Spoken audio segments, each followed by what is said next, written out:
So yun guys, isang magandang araw muli sa ating lahat at isang malamig na umaga. So papakita ko sa inyo yung ginawa ko kahapon na breeding pen para sa ating mga breeders.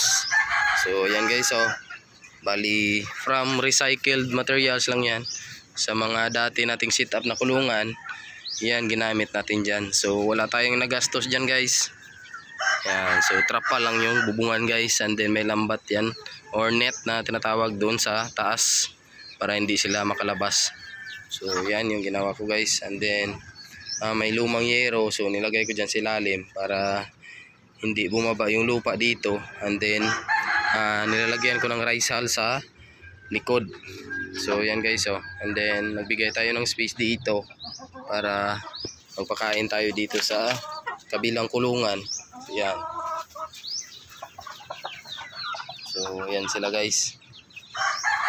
Ipapakita ko na sa inyo yung laman nito guys. So syempre yung unang pintuan natin, dito na si Red at saka si Wheat and White. Yan guys, yan, busog na busog si Red, ayan, nakatapos na ng kumain. So ubos na agad yung pagkain nila guys, yan si Red. So yan yung ginawa natin para malagyan natin ng rice hull dito sa loob. So yan lang yung sa taas, may net saka yung trapal. So yan yung ginawa nating pugaran. Yan. So hindi pa natin lagyan ng mga damo or kay tila. So lagyan lang natin yan sa susunod na araw. So hindi pa naman naging itlog to guys.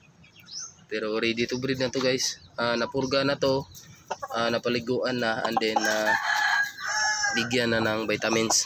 So nagtry tayo ngayon guys ng injectable vitamins guys. So first time natin gumamit ng injectable vitamins. So dagdag versa para sa ating mga alagang breeders. So yan silang dalawa guys, yan. Grabe si Red, si Red. Yung Red natin, yan, hindi na magkasya sa camera. So yan guys, kumakaykay sila at naliligo sa lupa. Yan.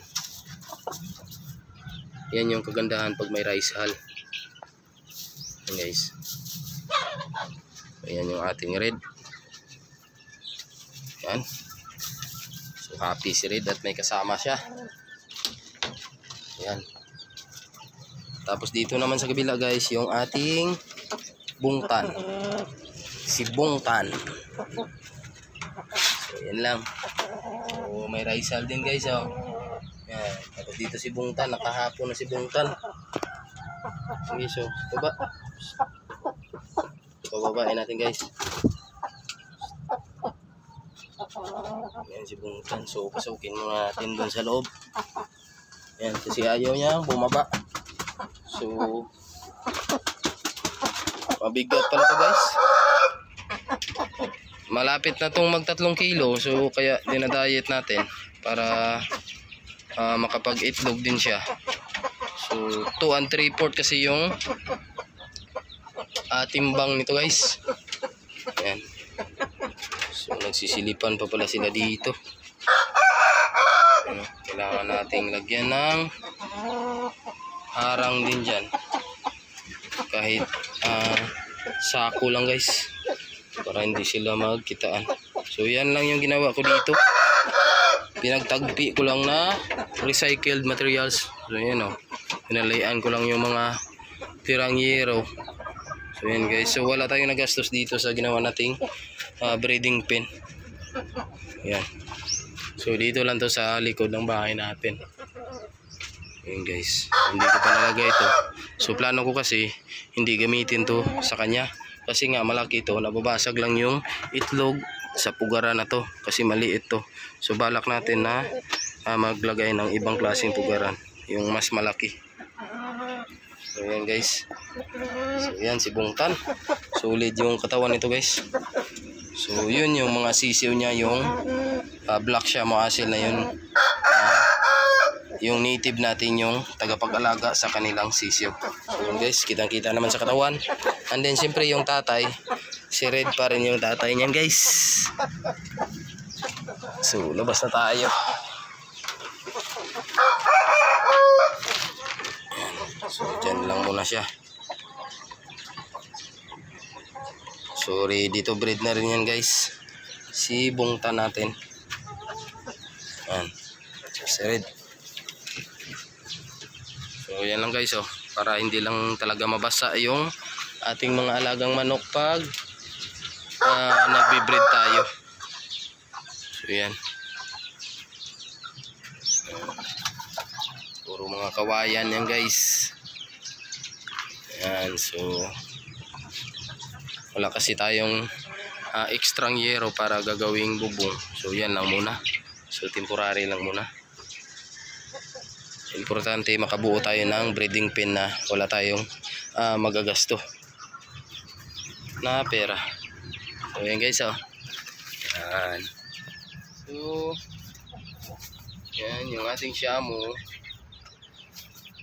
Yan guys.